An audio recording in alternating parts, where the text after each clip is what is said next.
찾으셨으면 한 절씩 교독해서 읽겠습니다. 여호와여, 의의 호소를 들으소서. 나의 울부짖음에 주의하소서. 거짓되지 아니한 입술에서 나오는 나의 기도에 귀를 기울이소서. 주께서 나를 판단하시며 주의 눈으로 공평함을 살피소서. 주께서 내 마음을 시험하시고 밤에 내게 오시어서 나를 감찰하셨으나 흠을 찾지 못하셨사오니 내가 결심하고 입으로 범죄하지 아니하리이다. 사람의 행사로 논하면 나는 주의 입술을 말씀에 따라 스스로 삼가서 포악한 자의 길을 가지 아니하였사오며 나의 걸음이 주의 길을 굳게 지키고 실족하지 아니하였나이다. 하나님이여 내게 응답하심으로 내가 불렀사오니 내 귀를 기울여 내 말을 들으소서. 주께 피하는 자들을 그 일어나 치는 자들에게서 오른손으로 구원하시는 주여, 주의 기이한 사랑을 나타내소서. 나를 눈동자같이 지키시고 주의 날개 그늘 아래 감추사 내 앞에서 나를 압제하는 악인들과 나의 목숨을 노리는 원수들에게서 벗어나게 하소서. 그들의 마음은 기름에 잠겼으며 그들의 입은 교만하게 말하였나이다. 이제 우리가 걸어가는 것을 그들이 애워싸서 노려보고 땅에 넘어뜨리려 하나이다. 그는 그 움킨 곳을 찌질해하는 사자 같으며 은밀한 곳에 엎드린 젊은 사자 같으이다. 여호와여, 일어나 그를 대항하여 넘어뜨리시고 주의 칼로 악인에게서 나의 영혼을 구원하소서. 여호와여, 이 세상에 살아있는 동안에 그들의 분깃을 받은 사람에게 주의 손을 나해를 구원하소서. 그들은 주의 제물로 배를 채우고 자녀로 만족하고 그들의 남은 산업을 그들의 어린아이에게 물려주는 자이다. 나는 의로운 중에 주의 얼굴을 배우리니 깰 때에 주의 형상으로 만족하리이다. 아멘. 이 시편 17편 말씀은 다윗이 하나님 앞에 환난 중에 드린 기도입니다. 그래서 다윗이 그 대적들에게 이렇게 맞서서 나가야 하는데 자기 힘으로는 물리치기에 너무나도 어마어마하고 그들과 싸워서 이겨야 하는데 자기 힘으로 나아가기에는 너무나도 벅차니까 하나님을 의지하는 거죠. 다윗은 그의 일생을 보면은 참 많은 환난과 고비를 겪었는데 그럴 때마다 정말 다윗 혼자만의 힘으로는 이겨내기에는 너무나도 힘든 그런 일들이 다윗 앞에 자꾸만 찾아왔죠. 그랬을 때에 다윗은 어김없이 누구를 찾았냐면 하나님을 찾았고 하나님께 호소하고 하나님께 간구했습니다. 왜 그랬냐면 하나님이면 나를 지키실 것을 믿기에, 하나님이면 나를 도와주실 것을 믿기에, 아멘. 하나님이면 저 대적이 얼마나 크고 얼마나 어마무시하든 하나님께서는 다 물리쳐 주실 것을 믿기에, 하나님이시면 내 영혼을 온전히 보존해 주실 것을 믿기에 다윗은 하나님을 믿기 때문에 하나님을 바라봤고 하나님을 믿기 때문에 하나님께 기도했고 하나님을 믿기 때문에 하나님을 의지하면서 살아나간 사람이죠. 아멘. 그래서 우리가 오늘 이 말씀에서도 보면 다윗이 지금 자기를 치려는 그 수많은 사람들로 인해서 힘든 것을 하나님 앞에 호소하죠. 그러면서 자신이 그래도 하나님을 믿고 있고 하나님을 의지하고 있는 그 믿음이 어떠한가를 하나님 앞에 고백하잖아요. 1절에서부터 5절까지 말씀을 보면 자신이 하나님을 정말 믿고 있다라고, 신뢰하고 있다라고, 나는 하나님 아버지밖에 없다라고 지금 자신의 믿음을 고백하고 있어요. 그러니까 하나님이 내 이 믿음을 보시고 오늘도 나를 도와달라고 다윗이 하나님 앞에 호소하는 거거든요. 그래서 우리들도 살아가는 우리의 삶 가운데서 내가 어떤 일에 처하든지 나한테 어떤 문제가 생기든지 우리는 믿어야 할 분이 하나님 한 분밖에 없고 우리는 바라봐야 할 분이 하나님 한 분밖에 없습니다. 아멘. 그래서 우리도 다윗처럼 살아가면서 나한테 어떤 문제가 생기든지 우리는 하나님만을 온전히 믿고 신뢰하고 내 하나님 아버지께 의뢰하는 자가 되어야 합니다. 아멘. 우리가 살면서 내가 어디가 아프면 그 아픈 거 하나도 내 스스로 고칠 수가 없잖아요. 내 몸에 생긴 병이지만 내가 그걸 고칠 수가 없잖아요.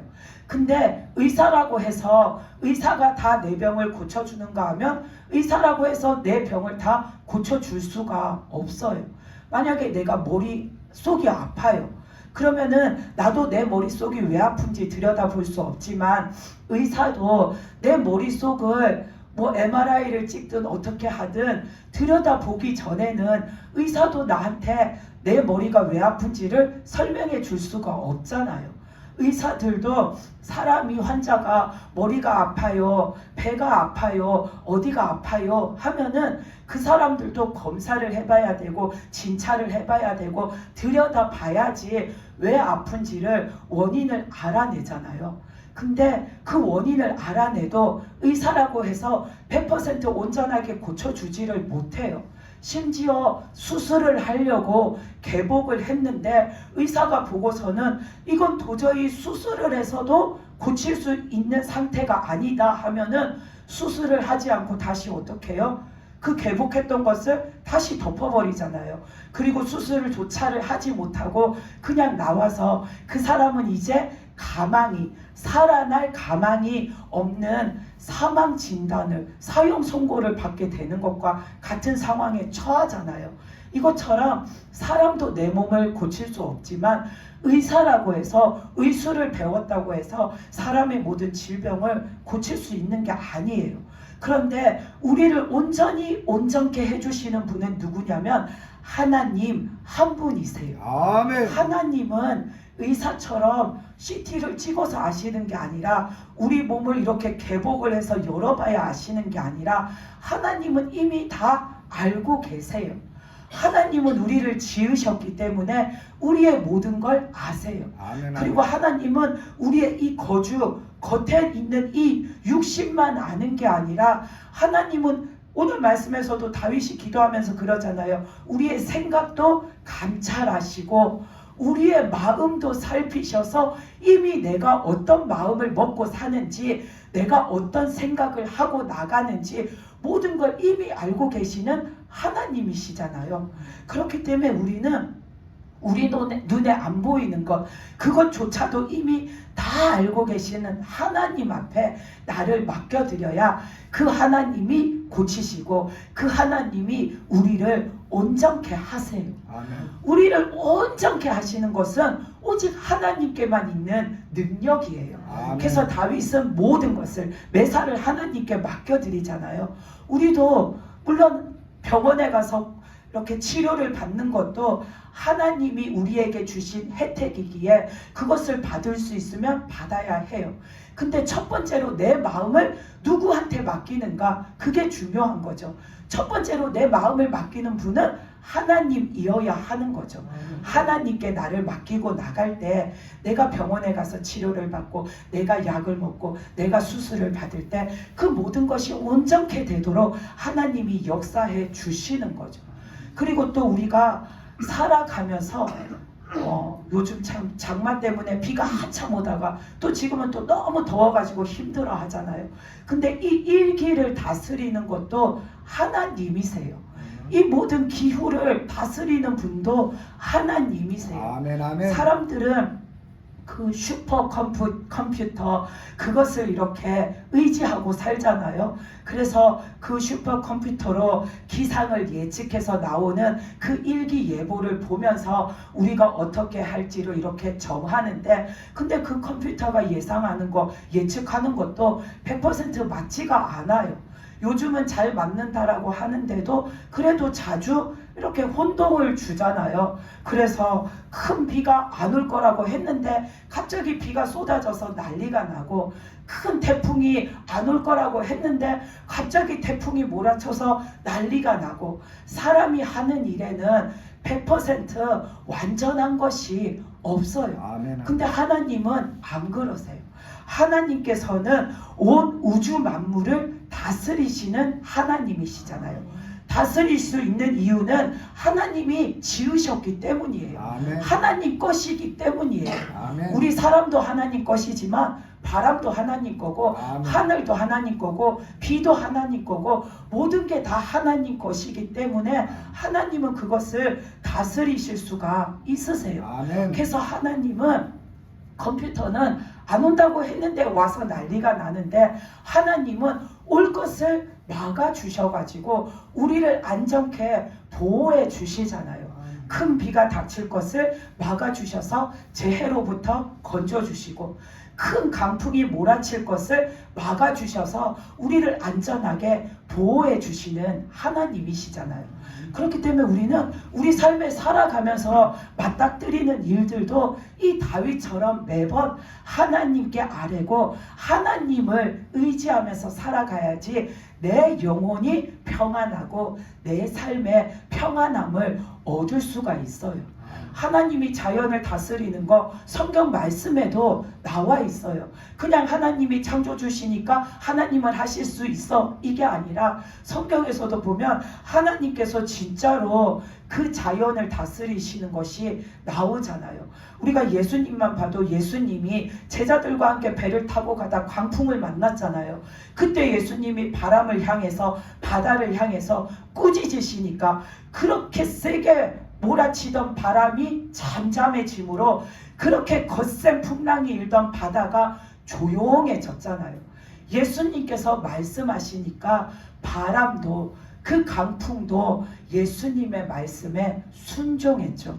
그리고 또 우리가 말씀을 보면은 그 여호수아 10장에 보면은 여호수아가 그 기브온 족속한테 속아가지고 그 하나님은 가나안 이방 민족을 다 치라고 했는데 기브온 족속이 살려고 꾀를 내가지고 자신들이 가나안 땅이 아닌 굉장히 먼 나라에서부터 온 것처럼 여호수아를 속여가지고 자신들을 불쌍히 여겨서 거두어주면 우리가 당신의 하나님을 섬기면서 살겠노라 하니까 받아들여줬죠.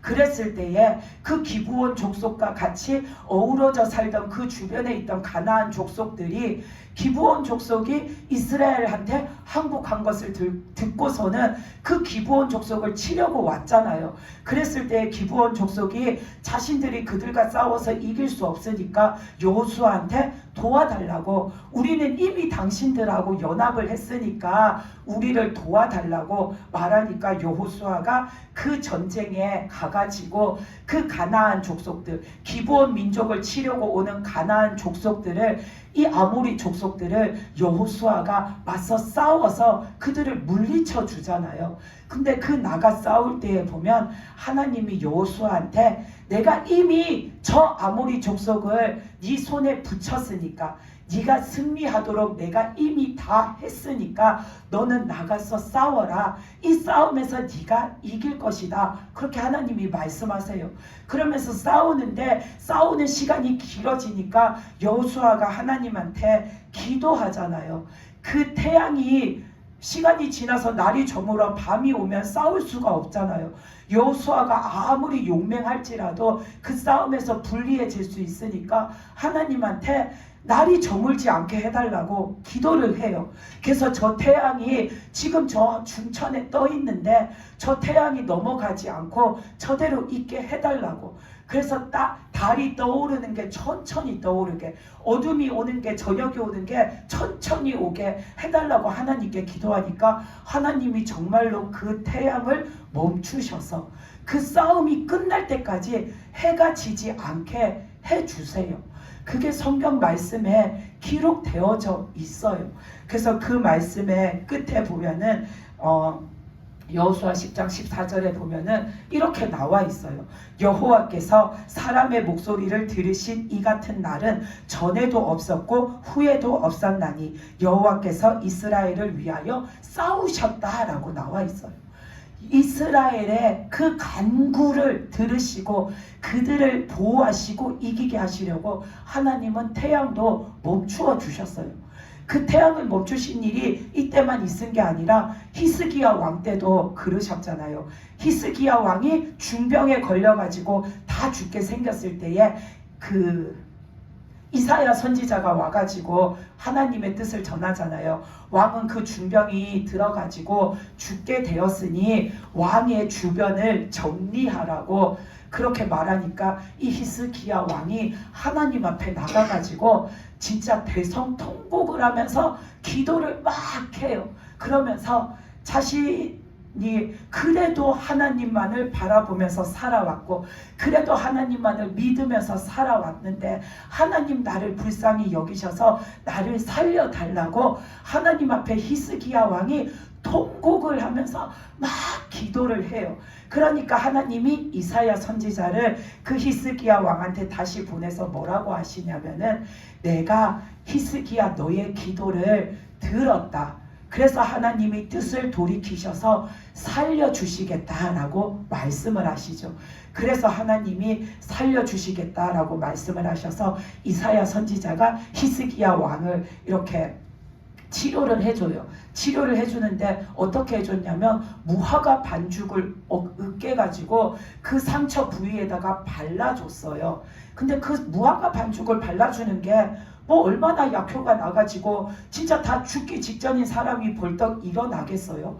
하나님의 권능으로 그를 살리신 거죠. 하나님이 내가 뜻을 돌이켜서 죽을 너를 살리겠다 그 말씀을 하신 하나님의 그 말씀의 권능으로 히스기야 왕이 다 죽게 생겼는데 살아나서 벌떡 일어난 거죠.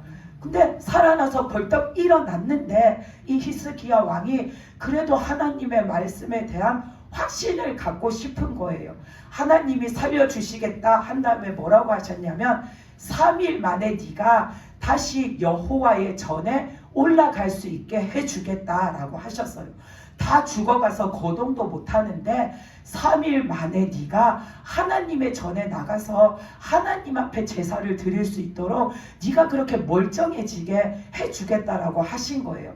그러니까 히스기야 왕이 그렇게 반드시 해주시겠다라는 약속을 증표를 달라고 증거를 나타내 보여달라고 히스기야 왕이 그래요. 그랬을 때에 이 이사야 선지자가 뭐라고 하냐면 그러면 어떻게 하면 믿겠습니까? 저 하늘에 있는 해를 태양을 앞으로 10도만큼 가면은 왕이 믿겠습니까? 아니면 뒤로 10도를 가면 왕이 믿겠습니까? 둘 중에 하나를 택해 보십시오 라고 했을 때 히스기야 왕이 또 그걸 가지고 또 나름대로 궁리를 해요. 그러다 생각하기를 해는 동쪽에서 떠서 어차피 점점점 가다 서쪽으로 기울잖아요. 그러니까 어차피 앞으로 계속 조금씩 움직여 가는데 앞으로 가는 거는 쉬울 것 같은 거예요.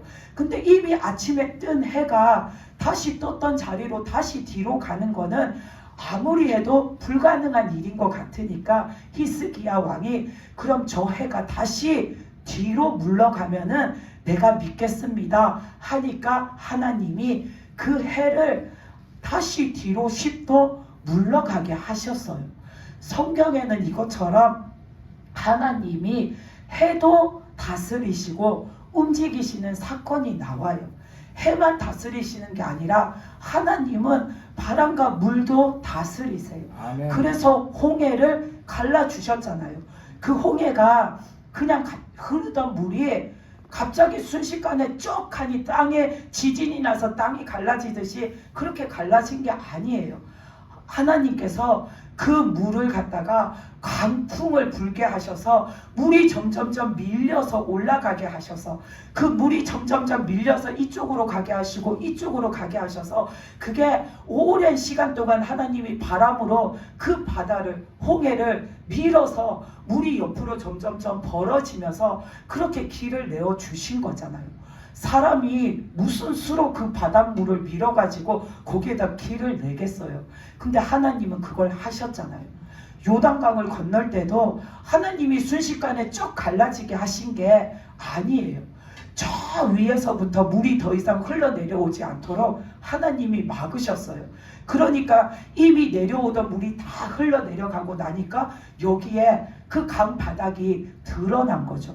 이것처럼 하나님은 모든 것을 다스리시고 모든 것을 하실 수 있는 하나님이세요. 아멘. 우리가 그 하나님 앞에 우리를 맡겨드려야 우리의 영혼이 평안함을 얻어요. 아멘. 다윗의 영혼이 온전히 보존받고 평안함을 얻은 이유는 자신의 매사를 하나님 아버지께 맡겨드렸기 아멘. 때문이에요. 아멘. 그래서 우리는 작은 문제가 됐든 질병이 됐든 뭐가 됐든 하나님께 맡겨드려야 돼요. 아멘. 우리가 질병 가운데서도 보면 내 마음의 상처, 마음이 아픈 거는 진짜 고치기가 힘들잖아요. 마음이 아픈 거는 뭐 수술을 한다고 해서 나을 수 있는 병도 아니고, 또 의사한테 가서 상담을 받아도 그 마음 아픈 거는 정말 고치는데 오랜 시간이 걸리고 참으로 많이 힘들어요. 근데 그 마음의 상처도 하나님이 하시면 하루아침에 바꾸실 수가 있어요. 어떻게 고치냐면은 하나님이 내 마음에 기쁨을 주시면, 내 마음에 기쁨을 주시면 내 마음의 상처가 나아요.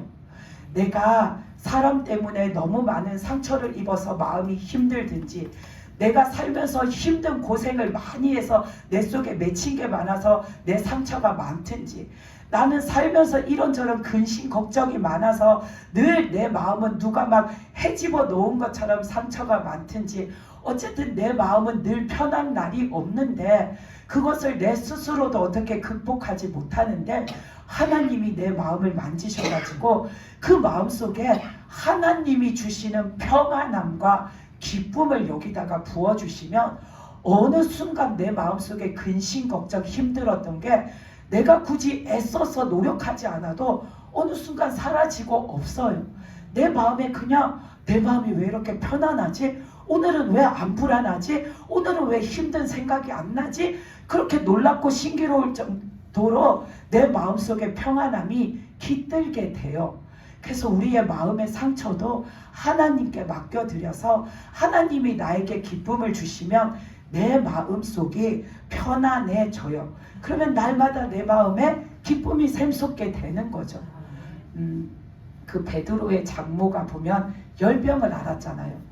거기에서 보면 그냥 열병이라고 나오고, 또 어떤 말씀엔 중한 열병이 나서 누워 있었다라고 나오는데, 그 열병이라는 것도 뭐 때문에 그렇게 됐는지 원인은 모르지만 우리가 고열에 시달리면 그 열이 떨어지지 않으면 그 열 때문에 사람이 죽음에 이르게 되잖아요. 뭐 말라리아가 됐든 뭐가 됐든 보면은 고열에 시달리다가 사람이 결국에는 죽음에 이르게 되잖아요.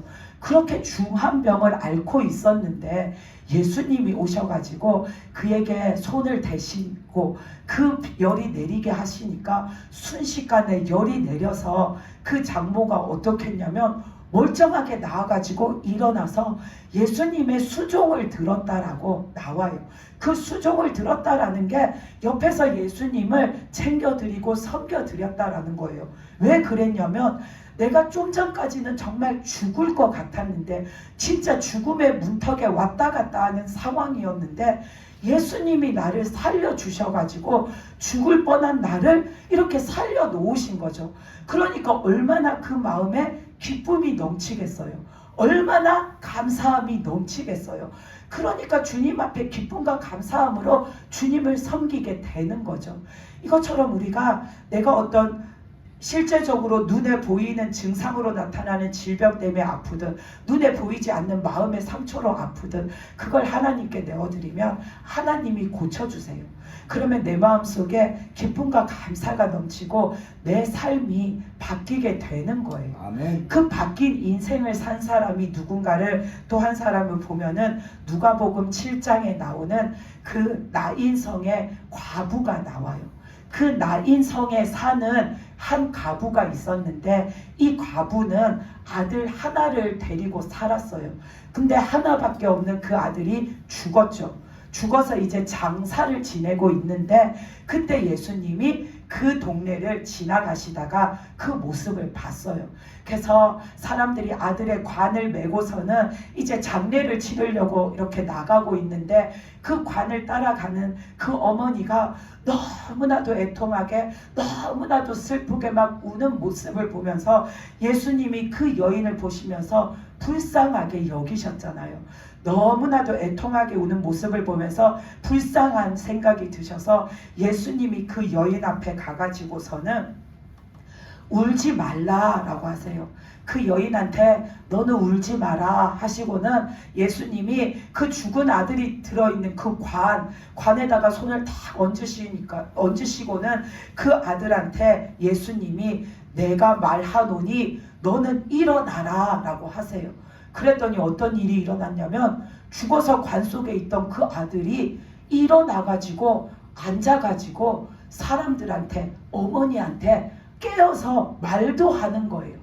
그러니까 이 어머니가 처음에는 혼비백산할 만큼 놀란 일이죠. 근데 그 다음에 드는 생각이 뭐겠어요? 기쁨밖에 없는 거예요.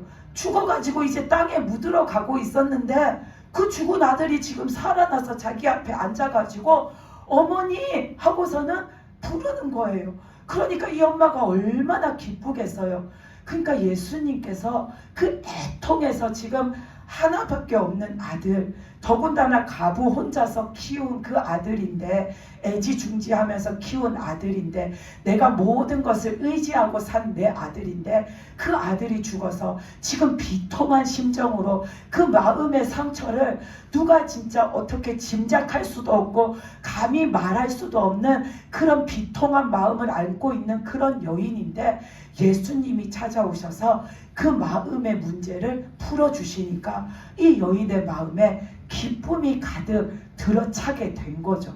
그러면 우리가 생각할 때 지금도 누가 만약에 내 사랑하는 가족이 죽으면 예수님이 죽은 자를 다 살려주시면 다 기쁠 텐데, 그런 생각이 들 수도 있잖아요, 사람이. 근데 왜 안 하실까?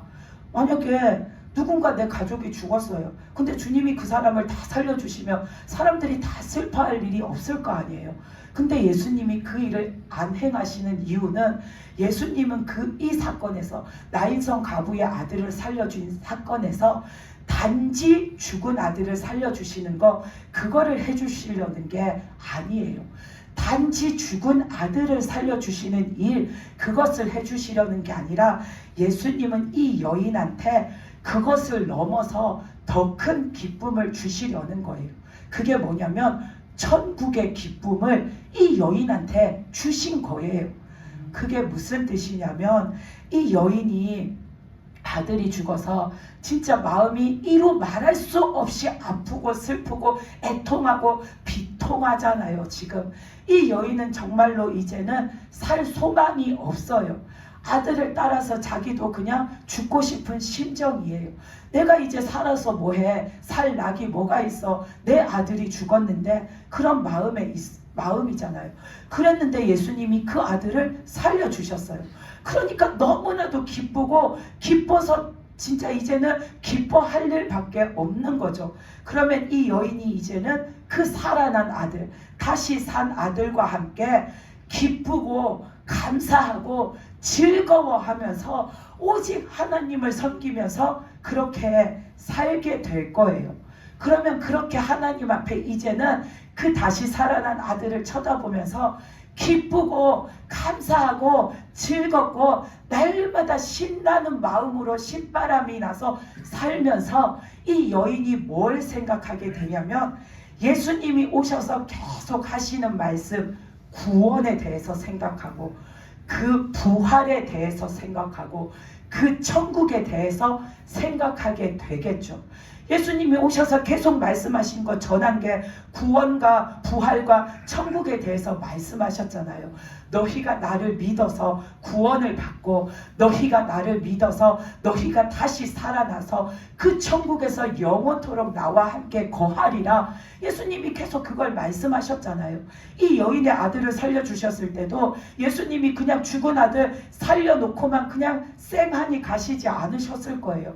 그 구원에 대해서, 부활에 대해서, 천국에 대해서 이 여인뿐만 아니라 그곳에 있는 모든 사람들에게 말씀하셨을 거예요. 그러면 이 여인은 다시 살아난 아들과 함께 기쁘고 감사하고 즐겁고 신나는 그 삶을 살면서 예수님이 해주셨던 말씀, 구원을 받고 내 영혼이 부활을 해서 그 천국에 가게 되면 하나님과 함께 예수님과 함께 영원히 사는 것, 그것에 대해서 생각하겠죠. 그러다 보면 이 여인은 깨닫게 되는 거죠. 만약에 나중에 내가 죽으면, 만약에 나중에 지금 다시 산 이 아들도 또 늙어서 죽게 되면 끝이 아니라 나도 그 천국에서, 내 아들도 그 천국에서 내 아들과 내가 함께 하나님과 함께 그 하나님께 또 감사하고 또 찬양하면서 그렇게 사는 거구나. 그게 예수님이 말씀하신 천국이구나. 천국의 삶이구나. 천국의 기쁨이구나. 그거를 알게 되는 거죠. 그 천국의 기쁨을 이 아들과 내가 지금 이 땅에서 맛보고 살고 있다라는 걸 이 여인이 알게 되고 깨닫게 되면, 이 여인은 전에까지는 자신이 사는 삶의 모든 목적과 소망이 그 아들 하나밖에 없었는데, 그 아들만 바라보고 살았는데, 이제 이 여인이 살 소망을 어디에 두게 되냐면 천국에다 두게 되는 거죠. 그 천국의 기쁨에다가 소망을 두고 살게 되는 거죠. 예수님은 이 나인성 과부에게 준 것이 단지 죽은 아들을 살려준 것만으로 끝나는 게 아니라, 그 여인의 마음 속에 앞으로 아들이 죽는 것보다 더한 일이 생겨도, 그 어떤 일이 생겨도 그 마음 속에 절대로 뺏기지 않을 기쁨, 그 천국의 기쁨을 이 여인한테 예수님이 선물로 주신 거예요.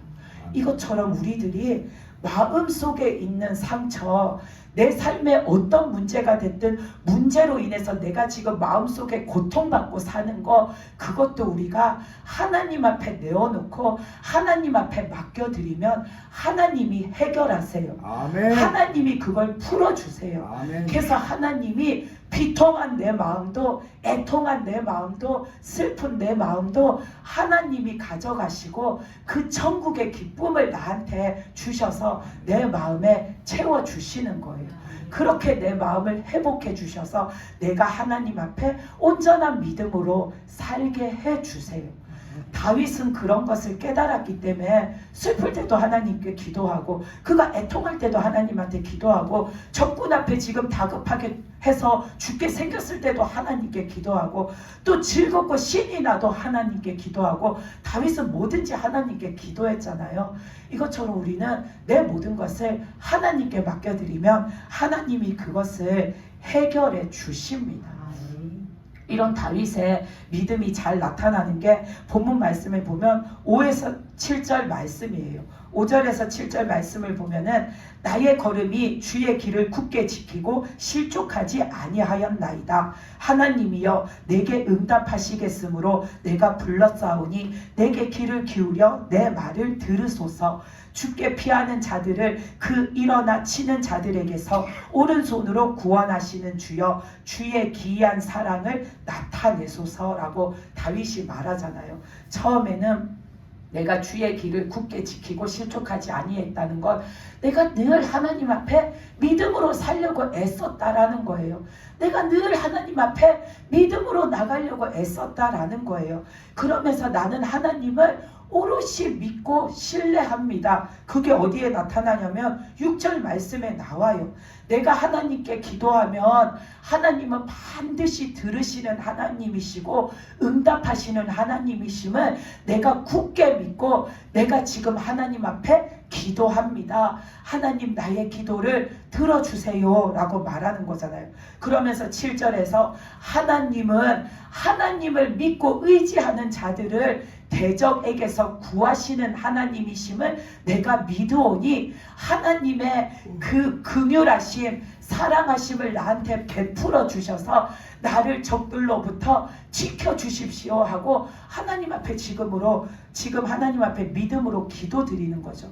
다윗의 그 믿음이 정말 하나님 앞에 얼마나 진실된지가 이 말씀에 잘 나와 있어요. 그러면서 다윗이 9절에서부터 보면은 나를 압제하고 나의 목숨을 노리는 원수에게서 벗어나게 해 주십시오. 그 원수들은 내가 걸어가는 것을 애워싸고 노려보고 나를 거꾸로 넘어뜨리려고 하는 자입니다. 그들은 움킨 것을 찢으려고 하는 사자 같고 은밀한 곳에 숨어 있다가 덮쳐서 잡아먹는 그런 사자와 같으오니 주께서 하나님께서 나를 지켜주시옵소서라고 하나님 앞에 간구하잖아요.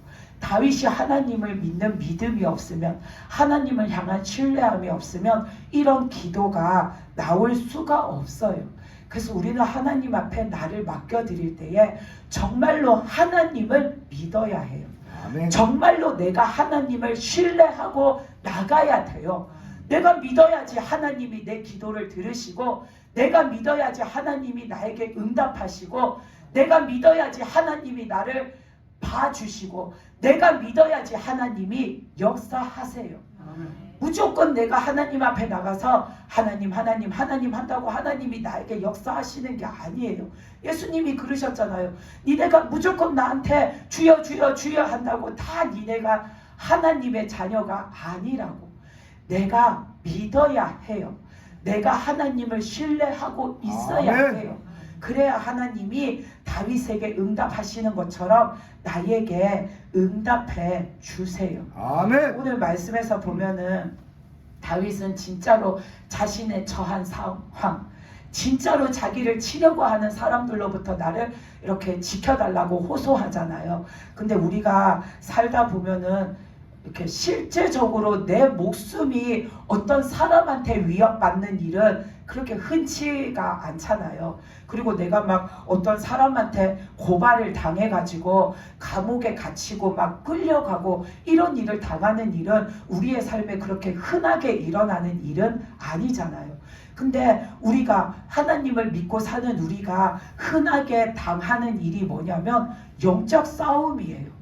우리는 마귀하고 싸우는 일이 정말로 우리 삶에 흔하게 일어나요. 그래서 우리는 하나님 앞에 그 마귀를 대적할 수 있도록 늘 간구하면서 살아야 돼요. 아멘. 이 다윗처럼 늘 간구하면서 살아야 돼요. 마귀는 시도 때도 없이 우리를 흔들어요. 마귀는 시도 때도 없이 우리를 공격해요. 그 누가복음 22장에서 보면 예수님이 베드로가 3번 부인할 것을 말씀하시면서 그 앞에 먼저 베드로한테 뭐라고 하시냐면 누가복음 22장 31절 32절 말씀에 시몬아 시몬아 보라 사탄이 너희를 밀가부르듯 하려고 요구하였으나 그러나 내가 너를 위하여 내 믿음이 떨어지지 않기를 기도하였노라 라고 나와요. 예수님이 지금 베드로를 데리고 계시잖아요. 그 제자들을 예수님이 데리고 계시잖아요. 그런데도 마귀는 겁내하지 않아요. 그런데도 마귀는 지금 예수님의 제자들을 어떻게 한대요? 밀 까부르듯이 그냥 마귀가 지 하고 싶은 대로 그 제자들을 유혹하고 그들을 시험에 들게 하고 그들을 자꾸 찌르고 공격하는 거예요. 그래서 예수님이 그 제자들이 마귀들에게 넘어가지 않도록 그렇게 예수님이 기도하셨다라고 하잖아요. 그러니까 지금 우리가 사는 생활 속에서 마귀가 얼마나 쉽게 우리를 공격할 수 있는지 몰라요. 우리는 눈에 안 보이니까 모르고 살지만 우리가 지금 집에 가는 길에도 그 길가에서 얼마나 많은 마귀들을 스치고 지나가는지 알 수 없어요. 또 베드로전서 5장 7절에서 9절 말씀에서도 보면 너희 염려를 다 주께 맡기라. 이는 그가 너희를 돌보심이라. 근신하라 깨어라. 너희 대적 마귀가 우는 사자같이 두루 다니며 삼킬 자를 찾나니 너희는 믿음을 굳게 하여 그를 대적하라 라고 나오잖아요. 마귀는 먹잇감을 찾아서 헤매는 사자처럼 그렇게 우리 영혼을 잡아삼키려고 그렇게 다니면서 살핀다라는 거예요. 그러니까 너희는 깨어서 하나님께 구하라는 거예요. 뭘 구해요? 하나님 나를 지켜주세요. 하나님 나를 보호해 주세요. 아멘. 하나님 나와 함께 해주세요. 아멘. 그래서 저 마귀가 나를 집어삼키지 못하도록 하나님 나를 지켜주세요. 아멘. 그렇게 하나님께 구하라는 겁니다. 그래서 우리가 사는 삶에서 우리가 대적할 것은 마귀예요. 영적 싸움이에요. 그래서 우리는 늘 하나님께 기도하고 영적으로 무장하고 전신갑주를 입고 있어야지 내가 마귀에게 넘어가지를 않아요. 아멘. 그래서 우리가 그 마귀에게 넘어가지 않고 내가 오직 하나님으로 살려면 우리는 오직 믿음으로 하나님 앞에 나아가야 합니다. 오늘 말씀에서도 아까 1절에서 5절까지 말씀이 그 다윗의 믿음을 나타내는 거라고 했잖아요. 1절에서 5절까지 말씀을 보면은 다윗이 그렇게 말해요. 나의 울부짖음을 하나님 들어주십시오. 거짓되지 아니한 입술에서 나오는 내 기도에 귀를 기울여 주시옵소서. 주께서 내 마음을 시험하시고 밤에 내게 오셔서 나를 감찰하셨지만 나에게서 흠을 찾지 못하셨으니 하나님 내 기도를 들어달라고 하는 거예요. 이 말씀이 뭐냐면 하나님이 평소에도 내 마음을 살펴보셨고 내가 사는 모습을 살펴보셨는데 나한테 흠을 찾지 못하지 않으셨냐? 내가 하나님 앞에 살아가는 모습에도 기도하는 모습에도 거짓됨이 없지 않냐? 그렇게 내가 하나님 앞에 믿음으로 살려고 바르게 살려고 진실되게 살려고 하나님 말씀대로 살려고 내가 그렇게 노력하면서 살아간다라는 걸 다윗이 말하고 있어요. 그러면서 4절에서부터 보면은 사람의 행위를 가지고 이 사람이 행동하는 것을 가지고 잘하냐 못하냐를 논할 때 나는 주의 입술의 말씀을 따라 스스로 삼가서 포악한 자의 길을 걷지 않았다라고 말해요. 이 말이 뭐냐면 내 행위가 하나님 앞에 바른가 잘못됐는가 죄가 있는가 없는가를 가려볼 때에 나는 오직 하나님의 말씀 따라 살고 하나님의 말씀 따라 행하면서 살려고 무던히도 내가 애쓰면서 살았다라는 것을 다윗이 말하는 거죠. 이 말을 한마디로 말하면 다윗은 하나님이 주신 말씀대로 살려고 믿음대로 살려고 스스로가 그렇게 믿음으로 살려고 애썼다라는 거예요. 그러니까 하나님은 다윗의 기도에 응답해 주시고 다윗을 만나 주시고 다윗의 삶을 붙들고 가시고 그 삶을 하나님의 뜻하신 대로 인도하시고 역사해 주시는 거죠. 아멘. 우리의 삶을 하나님이 그렇게 해 주시기를 아멘. 바라면 아멘. 우리는 믿음으로 나가야 합니다. 아멘. 아멘. 우리는 때때로 이렇게 자꾸 마귀에 대해서 이야기를 들으니까 내가 하나님 앞에 내가 안 하는 건데도 마귀 때문에 그래 마귀 때문에 그래 자꾸 마귀한테 책임 전가를 하고 나는 문제가 없다라고 생각할 때가 있어요. 그런 거를 한 가지 이렇게 예를 들어 생각하면은 사람들이 믿음 생활을 하다가 흔히 막 이렇게 교회 가기가 싫어지고 막 이렇게 하나님 앞에 뭘 하는 게 좀 하기가 싫어지면은 흔히 내가 시험이 들어서 그래요. 요즘 내가 시험이 들어서 그래요. 마귀가 자꾸 나를 자꾸 흔드나 봐요. 이런 말을 많이 하잖아요. 근데 내가 교회 나오는 게 그냥 슬슬 싫어지고 내가 말씀을 보는 게 그냥 슬슬 재미없어지고 내가 기도하는 게 그냥 슬슬 지겨워지면서 내 믿음이 자꾸만 떨어져 가는 게 마귀 탓인가 생각해보면 마귀 탓만이 아니에요. 내 마음에 이미 하고 싶지 않은 하기 싫은 그냥 슬슬 지겨워지는 그 마음이 들었을 때에 마귀가 냉큼 그걸 알고 찾아온 거예요. 근데 사람들은 자꾸만 마귀 탓을 하고 나는 문제 없는 것처럼 생각을 해요. 내가 그렇게 자꾸 믿음 생활하다가 이제는 슬슬 하기 싫어지고 뭔가가 슬슬 막 지겨워지는 때가 왔는데 그래서 오늘도 이렇게 예배 드리러 나가기가 괜히 귀찮은 것 같고 말씀 보는 게 괜히 지겨운 것 같고 기도하는 게 진짜 좀이 쑤시고 힘들고 막 그런 생각이 들고 있었는데 때마침 또 오늘 우리 집에 어떤 손님이 누가 찾아온다 그래가지고 내가 그 손님 때문에 때마침 교회를 가기가 힘든 상황이 생기면은 그런 사람들은 뭐라고 하냐면 이것 봐 마귀가 내가 교회 못 가게 또 이렇게 마귀가 나를 막아서네 또 이렇게 마귀가 나를 방해하네 라고 말하면서 마귀 때문에 그렇다라고 생각을 해요. 근데 그건 마귀 때문에 그런 게 아니에요.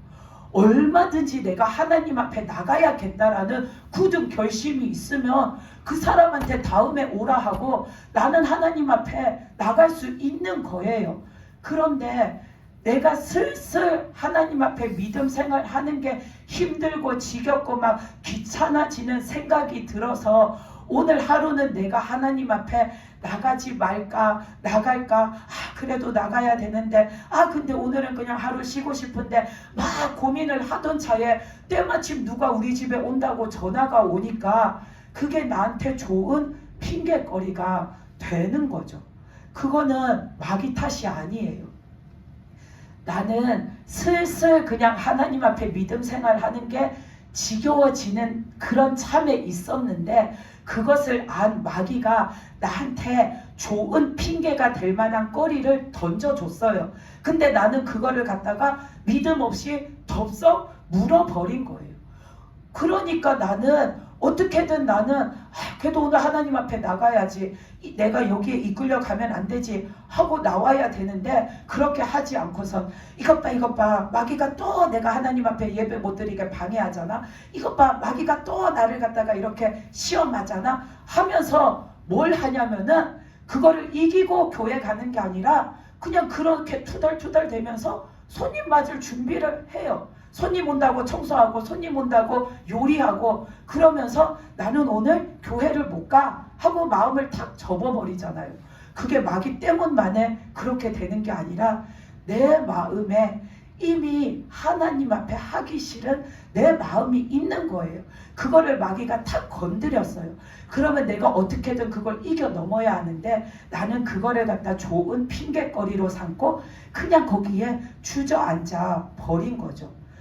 그 아담과 하와가 에덴 동산에서 쫓겨났잖아요. 그들이 왜 쫓겨났냐 하면은 오직 하나님만 믿고 하나님 말씀대로 살아야 하는데 그러지 않았기 때문이에요. 그 마귀가 와서 하와를 꼬셨잖아요. 선악과 먹으라고. 그래서 마귀가 와서 하와를 꼬시니까 하와가 선악과를 냉큼 따먹었어요. 그러면은 하와가 선악과를 따먹은 것은 마귀 탓일까요? 마귀가 꼬셨으니까 마귀 탓이고 하와는 아무 상관이 없을까요? 그렇지가 않아요. 하나님께서 금하시는 거를 하와 마음속에는 먹어보고 싶은 마음이 이미 있었어요.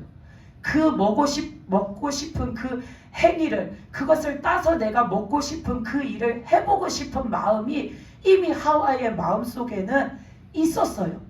그거를 아는 마귀가 하와한테 찾아와서 하와의 그 욕구를 건드린 거죠. 이미 저 선악과가 뭐길래 먹지 말라 하셨을까? 저거 한번 먹어보고 싶은데, 한번 만져보고 싶은데, 한번 따보고 싶은데, 그런 욕구를 가지고 있은 하와의 마음을 이미 아는 마귀가 와서 그 욕구를 건드린 거예요. 그 욕구를 건드리니까 하와는 자신의 욕구를 다스리지 못하고 그 욕구가 일순간에 폭발한 거죠. 그러니까 이제는 하나님의 말씀도 온데간데 없이 그 욕구가 앞서서 그 선악과를 냉큼 따다가 먹어버린 거예요. 이거는 마귀 탓이라고 하는 게 아니라 하와의 마음속에 그 마음이 있었던 거죠. 그리고 그 하와가 아담한테 가서 아담을 꼬셨어요. 그랬더니 아담이 또 그 선악과를 냉큼 받아 먹었어요. 그러면은 나중에 아담이 하나님이 물으실 때 그랬잖아요. 하나님이 주신 이 여자가 나한테 선악과를 줘서 내가 먹었습니다. 그 말은 여자 탓이지 내가 먹으려고 했던 게 아닙니다 라는 발뺌을 하는 거잖아요. 그러면은 하와가 꼬셔서 먹었으니까 하와 탓이고 아담에겐 죄가 없을까요? 그 마귀가 꼬셨으니까 마귀 탓이고 아담한테는 죄가 없을까요? 아니에요. 죄가 있어요. 죄가 있다라는 증거가 뭐냐면 하나님이 아담과 하와를 내쫓으셨어요. 죄가 있어서 내쫓으셨어요. 아담과 하와한테는 이미 하나님의 말씀을 지켜야 한다라는 믿음보다 저것이 먹고 싶다라는 욕구가 있었어요. 근데 마귀는 진짜 귀신 같은 마귀는 그 마음을 알기 때문에 와가지고 그 욕구를 자꾸 건드린 거죠. 야, 너 저거 먹고 싶잖아. 한번 먹어봐. 안 죽어. 야, 너 저거 먹고 싶잖아. 하나님이 지금 안 계시는데 얼른 먹어봐. 그 먹어도 안 죽어. 그러니까 욕구가 그냥 대폭발을 일으켜가지고 자기 하고 싶은 대로 해버린 거예요. 그러니까 그들은 하나님 앞에서 죄 없다라고 할 수 없어요. 아담도 하와가 갖다 주면서 이거 먹어봐. 먹었는데 너무 맛있어. 근데 먹었는데 안 죽어. 하나님은 죽는다고 했는데 안 죽어. 나 봐. 나 먹었는데. 나 아까 따먹었는데 나 안 죽고 있잖아. 그러니까 이거 먹어봐. 괜찮아. 했을 때 아담이 끝까지 하나님 말씀대로 하고자 했다라면 그 손을 쳐냈어야 해요. 근데 아담도 평소에 그 선악과가 뭐길래 하는 궁금증이 있으니까 궁금하던 차에 하와가 그걸 들고 와서 나도 먹었는데 안 죽었어. 너도 먹어봐 하니까 덥석 냉큼 그거를 받아서 먹은 거죠. 그렇기 때문에 우리는 내가 하나님 앞에서 무언가를 이렇게 잘못했을 때에 마귀 때문에 그래요. 마귀가 나를 유혹해서 그래요. 마귀가 나를 흔들어서 그래요. 마귀가 시험을 줘서 그래요. 자꾸 마귀 탓만 하고 나는 아무 상관없다라고 생각하면 안 되는 겁니다. 내 마음에 이미 하나님 앞에 하나님이 금하시는 것에 대해서 하나님의 말씀에 반하는 일을 하고 싶은 욕구가 생기고 있기 때문에 그걸 아는 마귀가 자꾸 그걸 부추기는 거죠. 그럼 나는 믿음이 없으면 거기에 넘어가서 하나님 앞에 죄를 짓게 되는 거죠. 그렇기 때문에 우리는 무언가가 내가 하기 싫어지고 하나님 앞에 해야 하는 것이 하기 싫어지고 하나님 앞에 해야 하는 것이 지겨워지고 하나님과 함께 하는 것이 자꾸만 재미없어지려고 하면 우리는 마귀 탓만 할 것이 아니라 내 마음이 이러면 안 돼 하고 하나님 앞에 나가야 돼요. 하나님의 도우심을 구해야 돼요. 그래서 하나님께서 내 마음속에서 그런 불순종하고자 하는 마음을 내쫓아 주시고 그 불순종하려는 마음을 알고 그것을 유혹하려는 마귀를 내 주변에서 멸해 주시기를 우리는 하나님 앞에 구해야 합니다. 마귀 때문에 어쩔 수 없는 게 아니라 먼저는 내 마음속에 불순종할 수 있는 그런 욕구, 요인들이 생겨났기 때문에 그게 마귀하고 합해져서 하나님 앞에 죄를 짓는 겁니다. 그래서 우리는 그 두 가지가 다 나한테서 없어지도록 하나님 앞에 우리는 간구해야 합니다. 그리고 또 우리가 하나님 앞에 믿음으로 나아갈 때에 질병에 관한 기도도 믿음으로 나가야 돼요. 아멘. 아까 히스기야 왕도 봤지만 하나님이 처음에는 살려준다 안 하셨어요. 이사야 선지자를 첫 번째 보냈을 때에는 네가 그 병에 걸려 죽게 생겼으니 네 주변을 정리하라고 하셨어요. 근데 그가 하나님 앞에 간절하게 구하니까 하나님이 그를 고쳐주셨잖아요. 그리고 고쳐주시기만 하신 게 아니라 수명을 15년이나 늘려주셨어요. 사람이 무슨 수로 자기 수명을 15년을 늘리겠어요. 근데 하나님은 그런 은혜를 베풀어 주셨어요. 그래서 우리는 하나님 앞에 질병을 구할 때에도 믿음을 가지고 나가야 돼요. 우리가 그 성경 말씀에 보면 귀신 들린 아들을 데리고 온 아버지에 관한 일이 있잖아요. 예수님이 그 베드로와 요한과 그 야고보만 데리고 산에 올라가셨는데 그때에 그 산 아래에서 예수님을 기다리는 제자들이 있었잖아요. 근데 마침 예수님이 산에 올라가시고 안 계셨을 때에 어떤 한 아버지가 귀신 들린 자기 아들을 데리고 와서 그 아들에게서 귀신을 내쫓아 달라고 하잖아요. 그러니까 이 제자들이 예수님은 지금 산에 올라가시고 안 계신데 예수님이 언제 오실지는 모르는 상황인 거죠. 그러니까 그들이 평소에 예수님이 기도하신 것처럼 그들도 그 아이를 위해서 기도를 해줬어요. 근데 기도를 해줬는데 귀신이 안 떠나가요. 그래서 계속 기도를 해줬는데 귀신이 안 떠나가요. 그래서 서로 왜 안 떠나가지? 왜 그런지 서로 막 옥신각신하고 막 그러고 있는 차에 예수님이 오셔가지고 예수님이 기도하시니까 단번에 그 귀신이 나갔잖아요. 그러면 그 상황에서 왜 제자들이 그렇게 기도하고 또 하고 또 했는데 귀신이 안 나갔나? 예수님이 하셔야 하는데 제자들이 기도를 해서 귀신이 안 떠나갔나 하면 그게 아니에요.